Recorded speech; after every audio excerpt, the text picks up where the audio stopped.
안녕하세요. 여러분과 함께 지식의 깊이를 탐사하는 시간입니다. 오늘 저희가 함께 파헤쳐볼 자료가 있는데요. 바로 케어유 뉴스 김영래 편집장님의 아침마다 지혜 칼럼입니다. 아마 아침 6시마다 받아보시는 분들도 계실 텐데 오늘 저희는 그중에서도 스마트폰 시대, 우리가 잃어버린 감정의 자리라는 제목의 글을 골라왔어요. 아, 네. 이 주제 정말 시의적절한 것 같아요. 그렇죠. 사실 저도 이 글 읽기 전까지는 그냥 스마트폰 좀 덜 봐야겠다. 뭐 이 정도 생각만 했거든요. 그런데 이 글은 우리가 그냥 무심코 스마트폰 만지작거리는 그 행동 하나하나가요. 실은 우리 감정에 머물 공간을 없애고 있다는 아주 날카로운 지적을 하더라고요. 그래서 오늘은 이 문제를 한번 제대로 파고들어 보려고 합니다. 기술이 우리 감정 세계를 어떻게 흔들고 있는지, 그리고 우리가 진짜 되찾아야 할 건 뭔지 말이죠. 맞습니다. 이게 그냥 스마트폰 중독 이런 뻔한 이야기가 아니에요. 네네. 훨씬 더 깊은 질문을 던지고 있죠. 우리가 이 편리함을 얻는 대신에 감정의 어떤 섬세한 그 깊이를 잃어버리고 있는 건 아닐까? 심지어는 기술 때문에 나 자신을 느끼는 방식 자체가 변해버린 건 아닐까? 하는 그런 근본적인 성찰을 요구하는 글입니다. 와, 나를 느끼는 방식 자체가 변한다? 네, 특히 이게 모든 사람에게 똑같이 적용되는 게 아니라 세대별로 전혀 다른 풍경을 만들어낸다는 점을 살펴보면 정말 흥미로운 지점들이 많습니다. 자, 그럼 바로 본론으로 한번 들어가 보죠. 그래서 묘사하는 장면이 있는데 저는 읽으면서 이거 완전 내 얘긴데 싶어서 좀 섬뜩했어요. 어떤 장면이었나요? 가족들이랑 밥 먹다가 대화가 한 10초만 끊겨도 그걸 못 참고 바로 스마트폰 화면 켜는 모습. 그리고 친구랑 진지한 얘기하면서 고개는 끄덕이는데 테이블 밑에 있는 손가락은 무의식적으로 SNS 새로 고침하고 있는 거요. 아, 네. 너무 익숙한 모습이죠. 네, 마치 진짜 현실은 저 화면 속에 있고 지금 여기는 잠시 거쳐가는 정거장인 것처럼 행동한다는 거죠. 근데 진짜 이상한 건요. 그렇게 온 것 정도랑 소식을 쉴 새 없이 보는데 왜 마음은 더 허전해질까요? 더 채워줘야 정상 아닌가요? 바로 그 지점이 이 칼럼의 핵심적인 문제 제기입니다. 아, 그 모든 행동이 사실은 감정과의 만남을 피하려는 필사적인 몸부림이라는 거죠.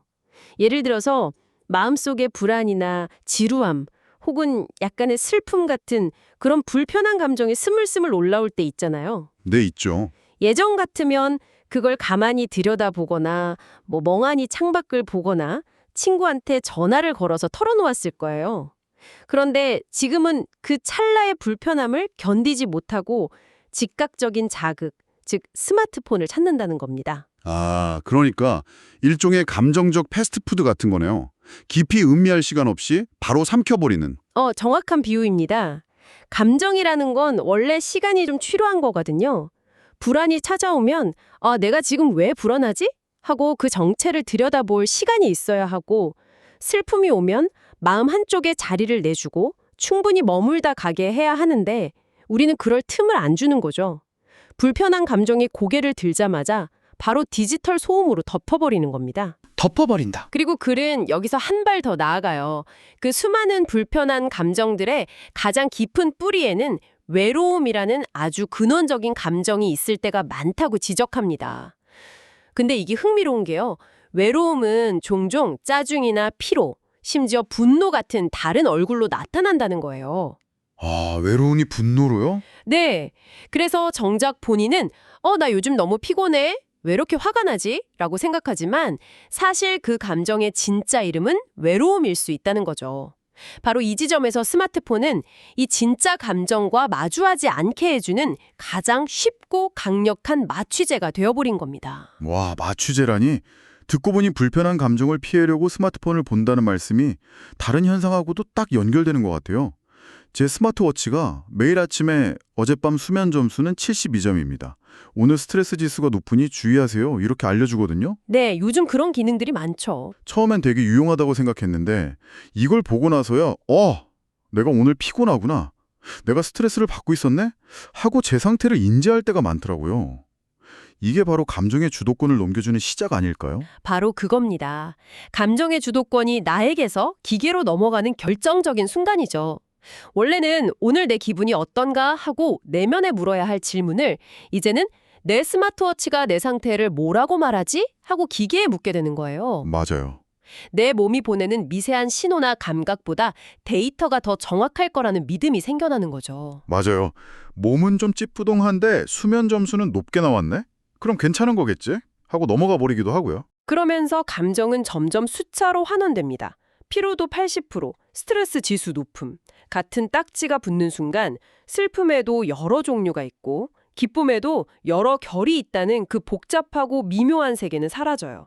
그냥 나쁜 상태, 좋은 상태로 단순화되는 거죠. 감정의 깊이가 얕아질 수밖에 없습니다. 최근 유행하는 인공지능 챗봇도 비슷한 혼란을 준다고 하죠. 맞아요. 어떤 순간에는 정말 사람보다 더 따뜻하게 위로해주는 것 같다가도 다음 순간에는 영혼 없는 기계적인 답변만 내놓을 때 우리는 혼란에 빠지죠. 네, 바로 그 인간적인 온기와 기계적 응답 사이에서 길을 잃는 거예요.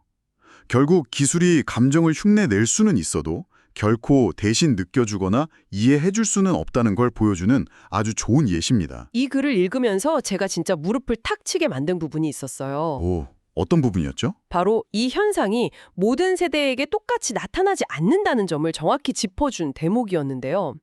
젊은 세대는 카톡 메시지나 이모티콘, 짧은 밈으로 감정을 표현하는 게 너무나 자연스럽지만 우리 부모님 세대, 즉 시니어 세대에게는 이 디지털 소통 방식이 전혀 다른 의미로 다가온다는 거죠. 그렇습니다.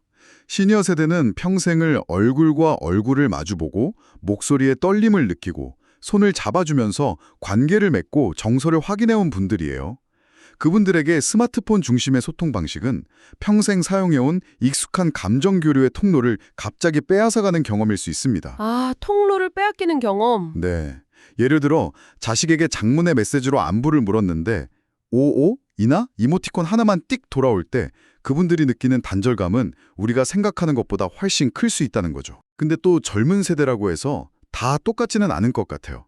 오히려 디지털 세상에 너무 익숙해서 그 안에서 더 깊은 외로움을 느끼는 친구들도 많지 않나요? 물론입니다. 아주 중요한 지적이에요. 반대로 시니어 세대 중에서도 새로운 기술로 손주들이랑 영상통화하면서 더 큰 유대감을 느끼는 분들도 계실 거고요. 네, 맞아요. 세대론이 모든 걸 설명할 수는 없죠. 다만 칼럼에서 주목하는 건 어떤 경향성입니다. 여기서 아주 중요한 구분을 하는데 시니어들은 스마트폰을 필요에 따라 사용하는 도구. 도구. 지금의 기술은 단순한 도구가 아니라 우리의 행동과 감정을 끊임없이 자극하고 유도하는 환경. 네. 그 자체가 되었다는 겁니다. 도구와 환경의 차이. 그게 확 와닿네요. 망치는 제가 필요할 때만 쓰지만 공기는 제가 원치 않아도 계속 숨 쉬어야 하는 거니까요. 바로 그겁니다. 요즘 기술은 우리를 가만히 내버려 두질 않죠. 끊임없이 알림을 보내고 새로운 컨텐츠를 추천하고 우리의 시선을 붙잡아 두려고 합니다. 이 새로운 환경 속에서 과거의 경험만으로는 설명하기 어려운 낯선 피로감과 정서적 단절을 느끼는 시니어들이 많아진다는 겁니다. 그리고 그 결과 말로 표현하기는 어렵지만 아주 깊은 층의 외로움이 자라날 수 있다고 분석하는 거죠.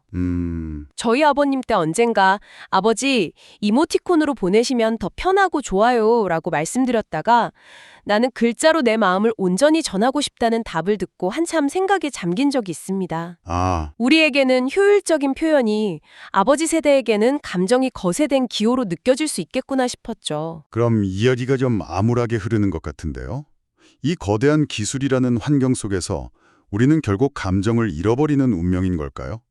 다행히 글은 그렇지 않다고 오히려 희망은 분명히 존재한다고 강조합니다. 네, 그 점이 중요하죠. 그리고 놀랍게도 그 희망의 신호가 기술에 가장 익숙한 젊은 세대에게서 먼저 나타나고 있다는 점이 정말 인상적이었어요. 소셜미디어의 화려함 뒤에 숨겨진 피로감, 비교와 과시에서 오는 공허함을 누구보다 먼저 느끼기 시작했다는 거죠. 맞아요. 그리고 나는 왜 이렇게 힘들지라는 아주 단순하지만 근본적인 질문을 스스로에게 던지기 시작했다는 겁니다. 바로 그 질문을 던지는 순간 우리는 기술의 세계에서 잠시 빠져나와 다시 감정의 세계로 돌아올 문을 열게 되는 거라고요. 맞습니다. 바로 그 지점에서 칼럼은 외국의 한 연구자가 했던 아주 멋진 비유를 인용합니다. 어떤 비유죠? 감정은 우리 삶을 건너가는 강물이다. 기술은 다리일 수는 있지만 강 자체가 되지는 못한다. 와, 감정은 강물이고 기술은 다리다. 그 비유가 정말 와닿네요. 다리가 없으면 강을 건너기 힘들지만 그렇다고 평생 다리 위에서만 살 수는 없는 거잖아요. 그렇죠. 가끔은 강물에 발도 담그고 때로는 물에 젖기도 하고 그 물의 차가움과 따뜻함을 직접 느껴야만 진짜 강을 경험하는 거니까요. 어쩌면 우리가 지금 너무 편리하고 안전한 다리 위에서 강을 구경만 하고 있는 건 아닌지 돌아보게 됩니다. 최고의 해석입니다. 인생의 기쁨과 슬픔, 상실과 성취 같은 모든 중요한 경험은 오직 감정이라는 강물 속에서만 흐르는 거죠. 기술은 그 강을 더 잘 관찰하게 해주거나 더 빨리 건너게 해주는 유용한 다리일 뿐, 강물 자체를 대체할 수는 없다는 의미입니다. 네, 그래서 우리에게 필요한 해결책은 기술을 무조건 거부하고 내다버리는 게 아니에요.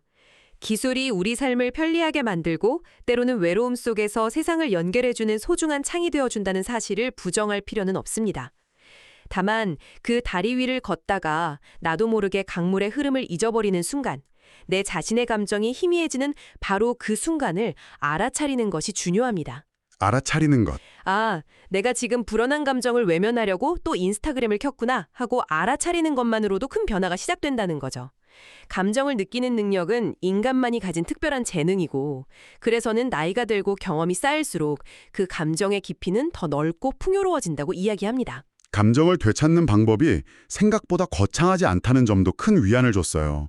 무슨 대단한 결심이 필요한 게 아니라 정말 사소한 것부터 시작할 수 있더라고요. 네, 맞아요. 잠시 스마트폰을 손이 닿지 않는 곳에 두고 따뜻한 커피 한 잔을 온전히 마시는 시간. 그 향과 맛, 온기에만 집중하는 거죠. 창밖으로 부는 바람이나 흔들리는 나뭇잎을 그냥 멍하니 바라보는 몇 분, 혹은 정말 오랜만에 친구에게 전화를 걸어서 다른 용건 없이 그냥 요즘 잘 지내 하고 안부를 묻는 그 한마디면 충분하다고 합니다. 기도나 명상처럼 소란스러운 마음을 가라앉히고 내 안에서 어떤 감정이 올라오는지 솔직하게 들여다보는 시간도 깊은 회복을 준다고 덧붙이죠. 결국 감정을 느끼는 능력은 사라진 게 아니라 그저 기술의 소음 속에 잠시 묻혀있을 뿐이라는 희망적인 메시지입니다. 아, 묻혀있을 뿐이다. 네, 우리가 다시 귀를 기울이기만 하면 언제든 그 소리를 들을 수 있다는 거죠. 네. 오늘 우리는 김영래 편집장님의 글을 통해 기술 시대에 우리가 잃어버리고 있는 감정의 자리에 대해 정말 깊이 들여다본 것 같습니다. 여러 이야기가 있었지만 결국 핵심은 우리 마음속에서 올라오는 아주 작은 감정의 신호를 무시하지 않는 용기. 그것이 설령 불편하고 아픈 감정일지라도 외면하지 않고 기꺼이 마주하는 태도. 그것이 바로 이 시대를 살아가는 우리가 지켜야 할 인간적인 품위가 아닐까 하는 생각이 드네요. 네. 글의 마지막 문장이 특히 긴 여운을 남깁니다. 언젠가 기술이 아무리 발전하더라도 우리의 감정을 대신 느껴줄 수는 없다는 사실을 깨닫게 될 때 우리는 비로소 인간다운 삶의 중심을 다시 되찾게 될 것이다. 아, 결국 우리는 우리 자신에게로, 우리의 감정에게로 돌아와야만 한다는 이야기겠죠. 이 이야기가 끝난 후 여러분께서 스스로에게 한 번쯤 던져볼 질문을 하나 남겨드리고 싶습니다. 네. 최근에 마주하기 불편하고 외면하고 싶어서 나도 모르게 스마트폰으로 덮어버렸던 감정은 무엇이었나요? 그리고 만약 아주 잠시만이라도 스마트폰을 내려놓고 그 감정을 가만히 느껴본다면 여러분의 마음속에서는 과연 어떤 일이 일어나게 될까요?